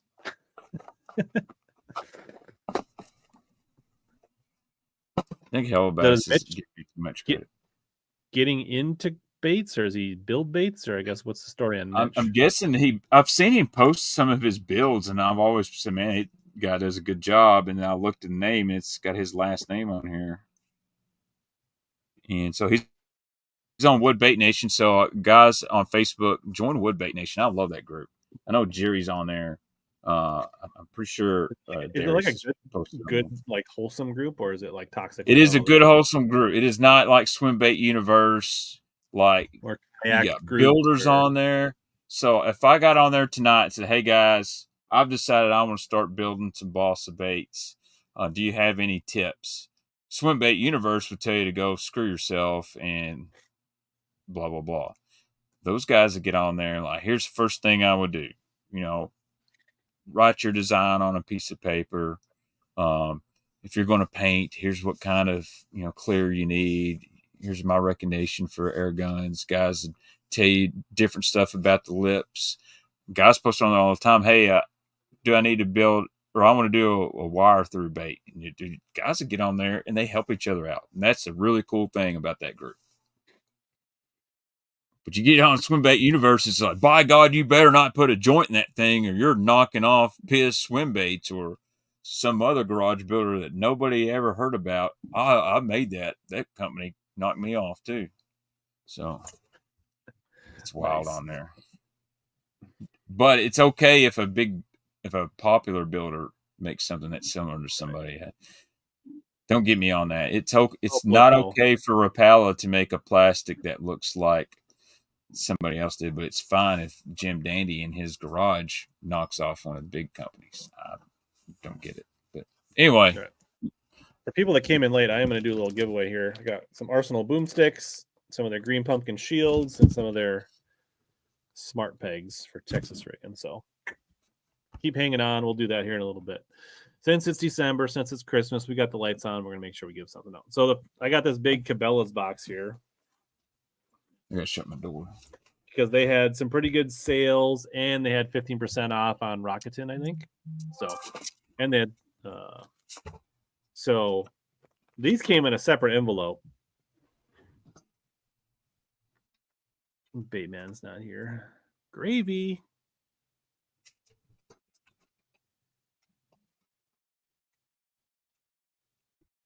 Ooh, bottom one. Oh, baby. XPS bombs. And I know this one, Baitman likes to buy I think a JDM version of a chatterbait. Yep, cold shad. Cold shad. They call it Flamingo chatter bomb. Yeah, it's what I know is cold shad. I forget what these are. I want to say these are like $8 bladed jigs. So these do have a band on them. They're not hand tied. It's a double barb opposing molded lead. It's a pretty big hook on it. It is the original chatterbait blade. It's not the same as the. They do have a nice painted head with like scales, kind of like more like the jackhammer painted style heads. You've got the clip. So. And then here's the Evo next to it. The Evo is actually hand tied. If they made the Evo in that color, I'd buy a dozen right now, and I've never even used it. I think the Chatterbomb has a slightly bigger hook on it. They have the same blade. I think the snap is a little bit nicer on the Evo. They put the weight on the bottom of the Evo. They do not write the head. They do not stamp it on the Chatterbomb. But believe it or not, I'll look at that. Like I've got jackhammers, and I put this. I don't organize by weight, so I do it by color. And I'll grab one, and I have to look to see if I grab a 3/8 or half. So people actually use the freeloader. Listen, hot take. I think Rapala did really well with the soft plastics. Yeah. Yes, they're very similar to other baits out there, but then we got a 1/2 ounce green pumpkin, but they do have the green pumpkin blade on that, so I'll give them props to that. Actually, this is their bluegill color, but it is a little bit of watermelon, a little bit of green pumpkin. They got eyes on the heads. I don't know. I think we talked about this last week, but I think they're trying to get some of that money back from Evergreen. The patents are going to expire soon. They're trying to get out in front of it. So they're going to start offering sub $10 chatterbaits. So there's not as much room for people to come in and knock them off if they're already so they'll start cannibalizing themselves and taking that $10 market over before everybody else does. Yeah, I think eventually, there's several variations of a chatterbait. You got like the basic, then you got the cross-eyes, then you got the Evo, and then the TW exclusive, and several others, a frog chatterbait. Definitely not hand-tied clay, but the Evo is. So, I mean, if you're in a Bass Pro Cabela's and you got some Bass Pro bucks, go ahead, but I think the Evo is probably the better buy. For $1 more, you get hand-tied, and so. What's your favorite size? Would you order 3/8 or half? I used to be more of a 3/8 guy. I think I've gone to more 1/8 now, or half now. I was going to say, if you went to 1/8, you went way small. Yeah, you went mini max. Open the actual box. That stuff came in an envelope separate. It seems like an enormous box. I don't remember ordering this much stuff, but we'll see. I bet almost exclusively throw a half bladed jig. I feel like I like to fish it in the spring on a yo-yo. 3/8 seems to ride too high in the water. We want to start cheap and work our way up. Let's build. All right. So on the recommendation, honestly, I bought those. I had those Chatterbombs in my cart for a while because I wanted to get some and look at them, for whatever, $9 or whatever, compared to the Evo, compared to the Jackhammer, do a video. But I wanted to get to like $50, right, to get free shipping from Cabela's. So I asked like Instagram and stuff, like, what do you guys recommend as other things that what are some things that you can only get at Bass Pro or you commonly buy at Bass Pro? And I think it was Clay that told me about these salted split tail sticks. So these are, I guess, what is the sticko? Mm-hmm. But this is like a little short fork tail sticko. Oh, that looks cool for a Ned. Yeah, like a little Ned drop shot bait. Yeah. So I got some in the general is this color. And I also ordered Sungill. Of the two colors I ordered. You get nice little, I like this packaging, right? Like however many there are in there. Simplistic. There's my eye is going 16 of them in here. Look how small that is. And it's rigid, so it's going to keep them straight. So there's the Sungill and then the general. You could probably hover rig those too, maybe. Yeah, like I could probably hover rig, drop shot. The wiggle and the split tail is legit, he says. What's up, South Jersey? Bait reviews. What's South Jersey? Shout out to Play.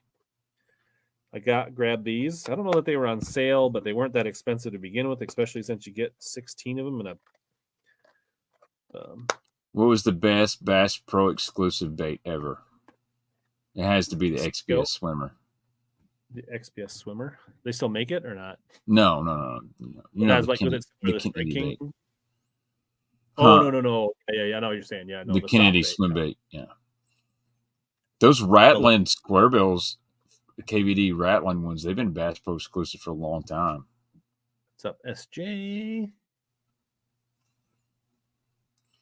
Yeah, Tornado spinnerbait has a crazy following too.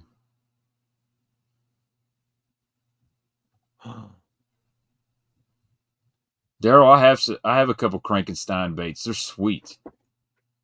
I also The Glide. bought That's the almost Swerve the Glide. color of the jackhammer. What's that? It's almost the color of the jackhammer. Yeah. So these, the Swerve, I want to say they're like $20, but they were on sale. I think I got it for $11.50. And it comes with a spare tail. I've actually heard, for being like a very like friendly priced glide bait, that these are a fish catcher. You know, as critical as the swim bait universe is, when those come out, a bunch of guys bought them, and everyone said good things about it. Great entry level glide. I think I need to buy one, to be honest with you. Yeah. Actually, I think chartreuse Menendez even bought one, and he told me it swims good. So this color is called albino. Yeah, I don't know. It's a little. The picture makes it look not that big, but it's a decent sized bait. But it's not overly huge. It actually reminds me of a glide called a donut shad. I think it was LaGrady Lures or something makes it. I also gabbed one in green gizzard. I'm gonna be honest, not a fan. We have a lot of sunfish up here, and I thought it looked like a sunfish. It does, yeah. If you said that was a sunfish, a green sunfish, I said, yeah, that's a great match.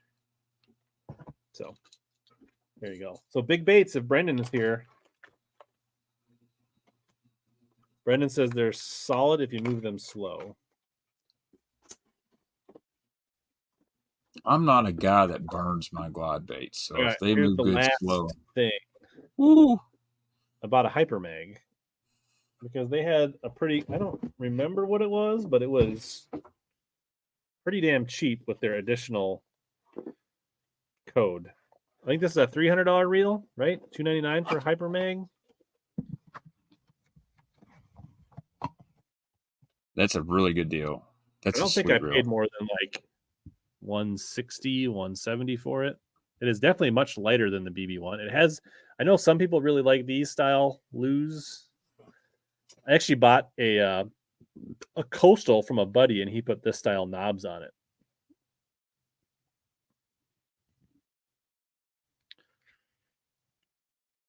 I think this is an 8-1 though, or 8 something. 8-3-1. The spool capacity looks a little small though for a frog. I don't know. I was kind of hoping. Turn that frame for me a little bit. Okay. The ones I've been using have a different frame. Maybe I wasn't supposed to use them. Talk about them. I don't know.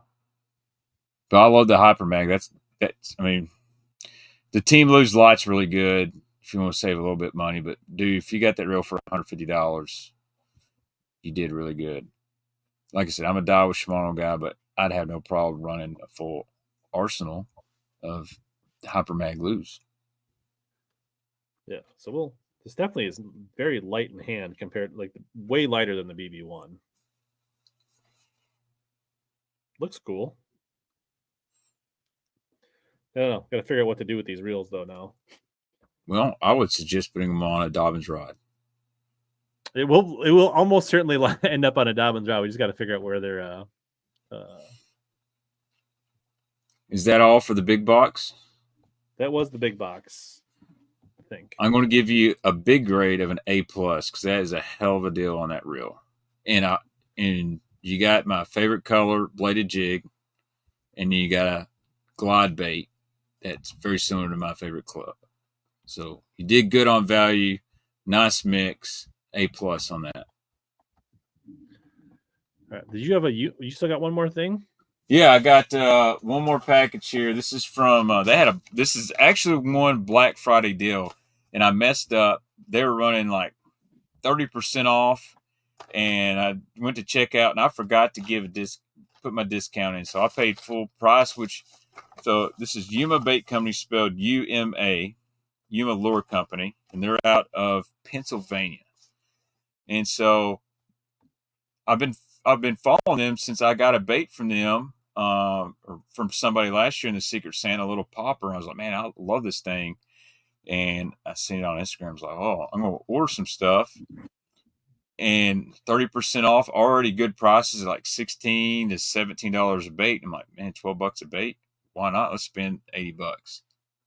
And I forgot to add my discount code. But you know what? Supporting a small time business, I'm cool with it. So I'll show you what I got here. So the loose Hypermag is $320, and before Rakuten it was $169. So I saved $150, plus I got another 10 or 15% back on that. So Jonas said he got a loose custom light for $140 new. Good deal. Nathan, yeah, I remember Lucky Craft had some exclusive Bass Pro colors, even in the RC 1.5s, 1.2. All right. This is called the Little Pudge. This color is Bone Shad. It looks, Little Pudge. So these wood baits as well, looks like. These are Balsa, baby. Look at that. Got a fat lip on it. Get the Uma name. I like that gray back, kind of that bone what color. What are the letters on the UMA. Uma. That's the bait coming. Uma. Nice. Like that. Really good. Kind of similar to one of those TK Big M baits. I like that. I think these end up being like $12 a piece. We got the Bone Shad. I like those fat little square bills like that. All right. We got a popper.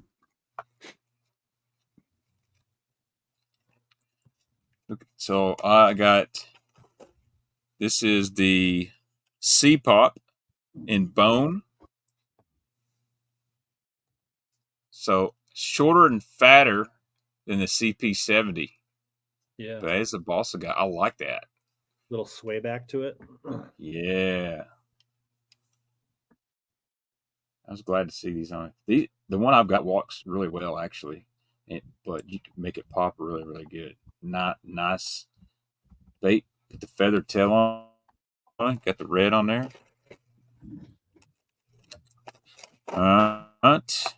Even drew a crankbait on the package too. A minute. Oh, you know artwork. You're legit bait builder if you're drawing your crankbait on the package. All right. This one's sweet. Kind of reminds me of a little Petey.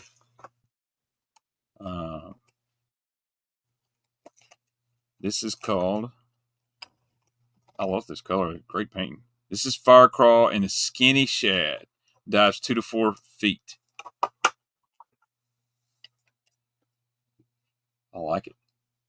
Not that blaze orange Fire Crawl. It's got a little purple in it. What? It's got that Tennessee flat side vibe. It like does. Shape and That's everything. why I looked at it. Man, it's kind of got that East Tennessee vibe that I always like. Ryan Thiel, this is Yuma. Ott's garage bait was based off of to some degree. I just spilt them in the floor too. Baitman's taking trebles to the crotch area again. It's a dangerous game. I got one more. Let me put these in the package again. The bait maker is Uma, UMA, I believe. Yep. Ryan. I'll write their website down. Yuma waterco.com.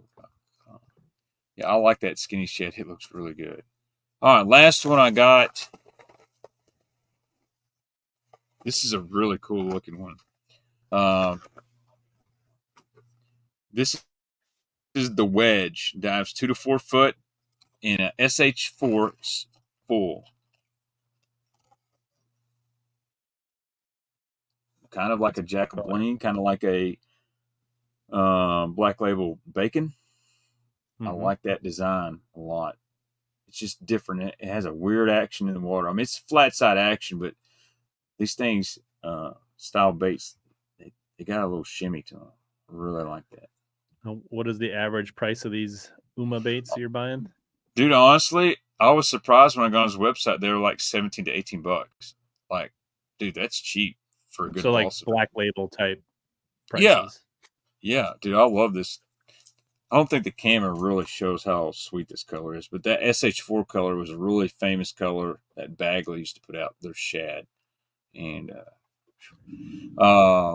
this one's got full on the bottom, and it kind of fades into it. So the full is basically, if you can see, there we go. There we go. Talk to me, baby. Talk to me. Yeah, that full is on the bottom. Looks like a jackal bling. I like that. So I got on the website. That was the first one I saw. I said, ooh. And then I bought me 3 more of their baits. There he goes. That was my Black Friday deal right there. I think it was 30% off. But I didn't use the discount code, so you're going to have to penalize me for that, I reckon. Ooh, I do think that is a fair point.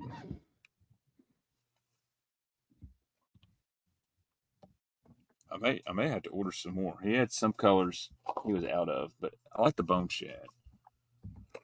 I got all my baits. All right, there's the final report card. Looks like we got passing grades tonight.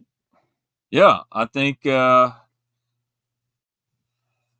did extremely well. You spent a little bit more money than me, obviously. And I might still have things showing up that I don't have yet. That's a problem. What's up, Gabe? I'm guessing there have been plenty of quarters and semesters. You would have loved to bring this report card home to mom and dad. That would probably be the best report card I ever got.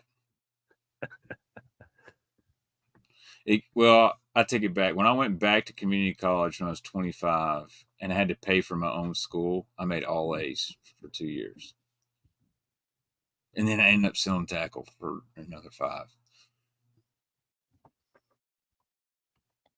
I'm going to pull up this Umar Lure Co. website. I think we both made the Dean's List. Yeah, pull him up there. Guy that makes this, his name's Tyler Hawthorne. Really nice guy, by the way. See a bunch of his blanks. How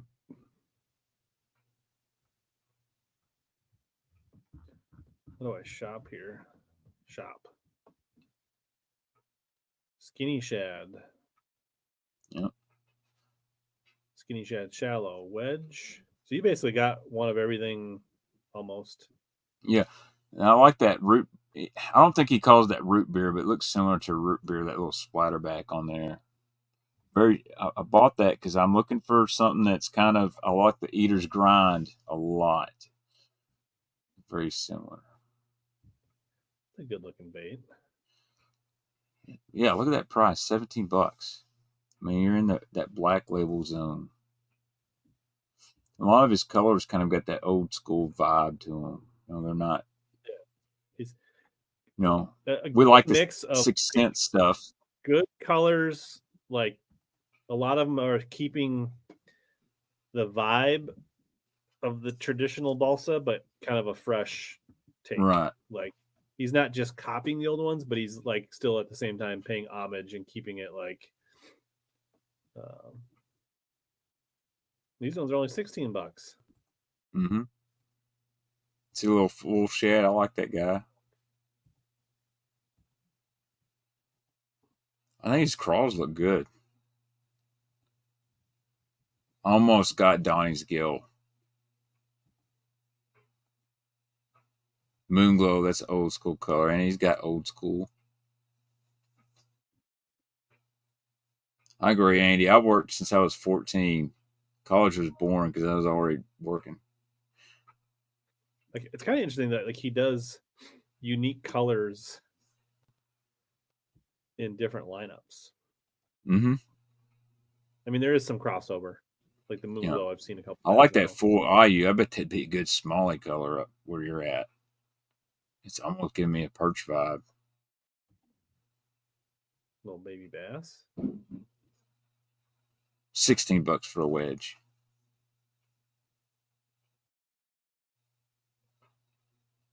Yeah, cool stuff.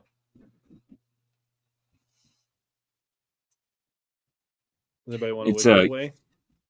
Here, I'll put a link to the page here in the chat for the balsa baits, and my YouTube channel. If you guys are listening or watching there, and didn't watch it live, I'll put the link in the description. Dude, that moon globe color is sweet. You know, in news we didn't talk about. Did we talk about Bassmaster knocking off Tackle Talk podcast? We didn't. How about that? Shout out to Andrew Hayes, Trend Center. So he did the Swimmy Awards last year, and it was really good. Took off, everybody loved it. He goes to launch it the second version, and then Bassmaster does the Bassies. I mean, how obvious was that? So,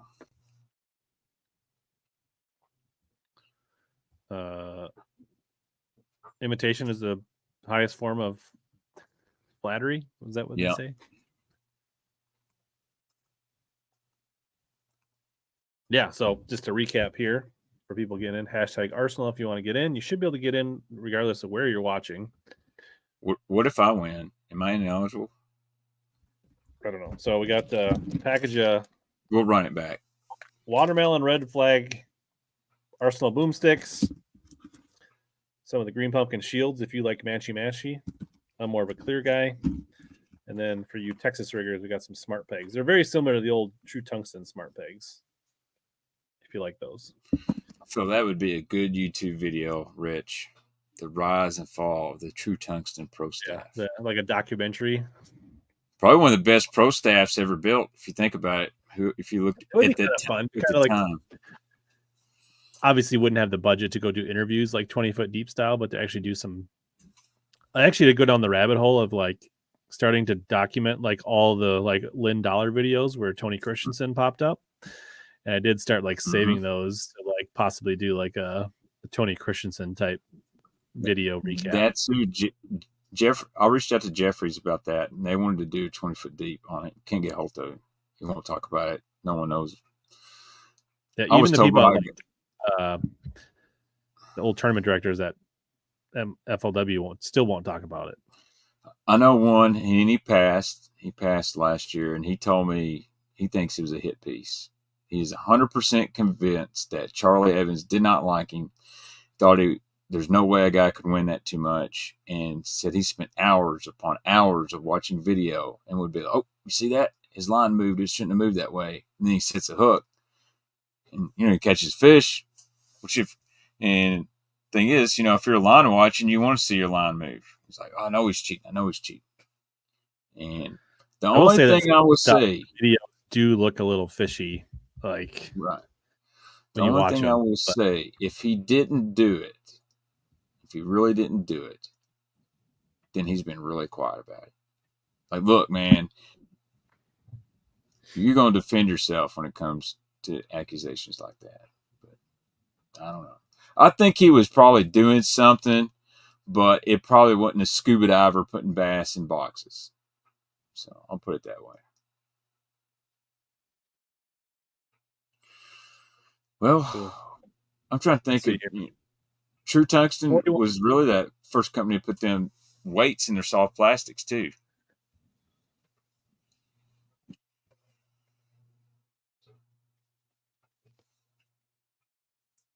That's right. If you put that on the whatnot, I will be bidding on that, and I will probably. I was actually. So people are asking, when am I going to do my next? I've been loading up a box, and there is some True Tungsten soft plastics in the box. Okay, so you know how there's always the Japanese don't knock off Americans, Americans always knocking off JDM. Think about this. True Tungsten made a soft jerkbait that had the heavy weight in it. Depths, famous for somatica shad that hookup tackle guide JO's too. It's the best soft jerkbait ever. Guess what? True Tungsten had already done that. Just forgot about. I'm sorry, Ben. I shouldn't have been so mean. Yeah, it's a good point. At least he wasn't live scoping. We know that. Tony Christensen wasn't a live scoper. I'm surprised Brandy Blockett hasn't had a video about how Tony Christensen is what this sports need because he didn't live scope or something. All right, we're gonna draw it. Everybody that wants to be in is in. Yeah, all right. I mean, 45. Charles, you might want be to the scope. last one in. There's no duck races. I might bring the duck races back. Carol. Oh, hey, Carol. Guys, Carol wins again. Hey, congratulations. I think Carol wins all the Arsenal things. She loves the Arsenal. I feel like the StreamYard, the confetti is like a new effect. They've upgraded it. Congratulations, Carol. Whew. I'm going to have to get in the shower. Get into bed. Yeah, I don't know that Zaldane. It's Trait. Yeah, so I'm going to keep it real with you a little bit. Jacob Wheeler's a hell of a fisherman. Do anglers get help? Absolutely. And Chris Zaldane gets help. Now, depending on what level, I don't know. And I'll say if it's within the rule period of time, I don't care. I wish they do I always said they should make steroids legal in baseball, make it exciting. I want to see juiced up players hitting home runs and catching fly balls. Get all the information you want. Then you'll never have the argument, well, he got so-and-so help. Guess what? You're all entitled to it. Get all the help you want to, whether you get zero help or all the help. Jacob Wheeler is a hell of a fisherman. There's several guys out there. So I personally don't like all of it. Yeah, he's working harder than most of them. And has he done some things that may be right on the edge of the rules? Probably, but they were probably right within on the edge. That'd be my guess. Yeah, I don't think there's anything wrong with being in the gray area. Look, he's not done anything like Keith Poche. That's no offense to Keith. I'm just saying Poche's been a little over the gray area. But dude, I think Wheeler's a great fisherman. We're not best friends or anything, although he's winning me over the more Tennessee Vol stuff he posts. But I've known Jacob for a long time. He's always been a straight up good guy to me. But he ain't spragging them, that's for sure. Yeah. Jerry says give him a holler if you want to go fishing tomorrow. I got to work, and then I start long break Friday. I think next week the Hangover comes out. Isn't that what? Yeah, guys, make sure if y'all want this bait right here, this is the Hangover from 6 Cents. This is the swim bait that Milliken's caught. Probably as many DDs, if not more, than Josh Jones, which is quite a bit. He's caught a bunch of fish on this. I like the texture of this bait, too. It's kind of got a head case in it, so the head's kind of solid, but it's built-in line through, come out the top, or you can put a treble on the bottom. You could actually do both if you wanted to. So look for this guy next week. 6 Cents website. Use the code Baitman. Let them know you still watch me, and I talk about their stuff. So Gravy guys still use hydro weight. Yeah, I don't know. I don't see him as much. I used one on the Phoenix that I borrowed. Let's see. I actually think it works on schooling fish. When they're schooling on bait, for some reason, I feel like it gets them going.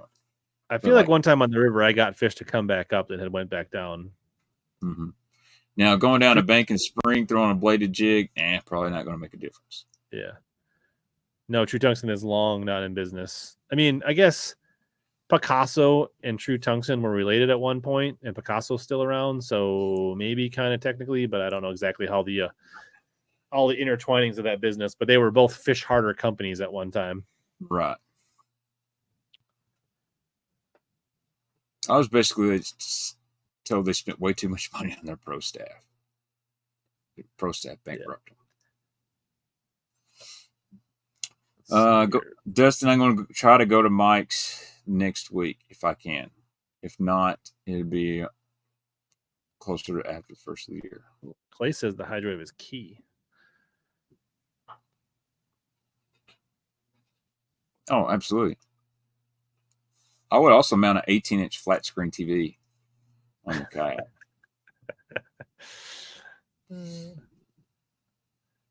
Let's see. Clay says, is there a bait that you think will play a big role for you next season? The split tail stickos. And what else have I?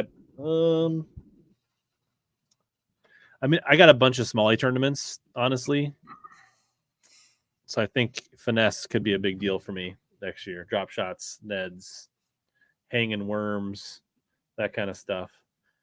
I've actually been thinking in my head, how am I going to like pre-practice for some of these events without actually going to them and fish similar fisheries that are local to me to get the practice and the reps in. So. Well, I'm ready to take a shower and go to bed. Any final thoughts? No, I'm good. You want to? Were you ready to do this right before New Year? Recap what happens in December. I'm gonna have to remember stuff I see. I don't have anything. So I should say that next week, Punch Fishing and I do have our Omnia blind unboxing giveaway. So got 2 more Omnia boxes sitting over here that we'll unbox and give those away. Plus, I'll give away some extra stuff. And Punch is committed to give away some extra. So next week, all kinds of stuff for people watching next week on Wednesday night. And then on the 20th, Wesley Gore, I've got Elite Series qualifier Wesley Gore. I believe he's out of Alabama. I don't remember. He's like 6th or 7th or 8th in the points or something like that. He'll be on. I haven't seen him. Like I've seen most of the other EQ qualifiers get interviews on podcasts, and I was like, nobody's talked to Wesley. I'm gonna get him on and see what he's about. And then I don't know. Maybe the 27th, Baitman will be back. We'll see. All right, I'll check my work schedule. It's the only deal. If I'm on swing and I work nights, it kind of sucks. So yeah. But day shift, I'm tired, but at least I can get on here. And I apologize to Will Davis. I was actually going to have Will Davis on, and I totally forgot about it. But he never texted me like, hey, man, did you forget about me? So I'd like to have Will on, up and cover, won a blue trophy. But I think next week I'm going to have Maddie Robertson on one night. Probably stream somebody else, or maybe might throw it back OG Baitman and just get back to talking some baits. Maybe do a winter baits, just winter cranking, stuff like that. So, but Friday night I'll be doing Whatnot probably about 7 or 8 o'clock. So if you're following me on Whatnot, go ahead and bookmark the show. Got a bunch of fat-free shads, OG Red Eyes, Strike King, 6XDs, some 3XDs.